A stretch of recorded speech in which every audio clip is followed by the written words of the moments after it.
کچھ سوالات ہیں. ایک سوال تو ہمارے یہاں بھی ایک ساتھی نے پوچھا تھا، یہ ہے کہ سجدے میں دعا کرنا کیسا ہے؟ سجدے میں دعا مانگ سکتے ہیں نہیں مانگ سکتے؟ دیکھو، فرض نماز ہو یا نفل نماز ہو، سجدے کی حالت میں دعا مانگ سکتے ہیں. لیکن فقہاء نے کہا کہ فرض نمازوں کے اندر سجدے کے اندر جو ہے صرف تسبیح وہی پڑھنا افضل ہے، اس میں دعا نہ مانگی جائے.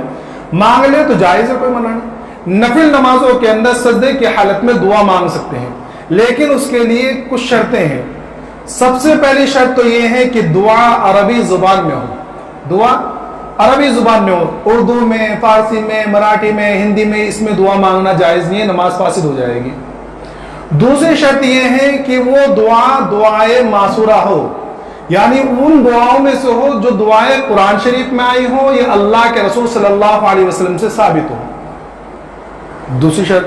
تیسری شرط یہ ہے کہ وہ دعا ایسی ہو جو صرف اللہ سے مانگی جا سکتی ہو. اس دعا کا پورا کرنا احتمالاً بھی کسی انسان سے نہ ہو، یعنی وہ دعا، یعنی جو چیز ہم مانگ رہے ہیں وہ انسان کا پورے کرنے کے بس میں نہ ہو. اب جیسے کہ دعا مانگ رہے ہیں، دعا کے اندر عربی میں مانگ رہے ہیں. کیا مانگ رہے ہیں؟ اللہم زوجنی فلانا، کہ اللہ فلاں لڑکی سے میری شادی کرا دے. تو یہ دعا مانگنا جائز نہیں ہے، حالانکہ عربی زبان میں مانگ رہے ہیں. کیونکہ شادی کرانا یہ دنیا والوں سے بھی تو کر سکتے ہیں. تمہارے باپ سے جا کے کہو وہ تمہاری شادی کرا دے گا. بھائی دنیا کے اندر کسی انسان سے پاسبل ہے کہ نہیں ہے؟ پورا کر سکتا ہے وہ.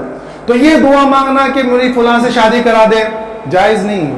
اسی طرح یہ دعا مانگنا کہ اللہ مجھے اتنا اتنا مال دے دینا، یہ بھی جائز نہیں ہے. وہ دعا دعائے معصورہ ہو، عربی زبان میں ہو، تو ان کا نفل نماز کے اندر دعا مانگنا جائز ہے.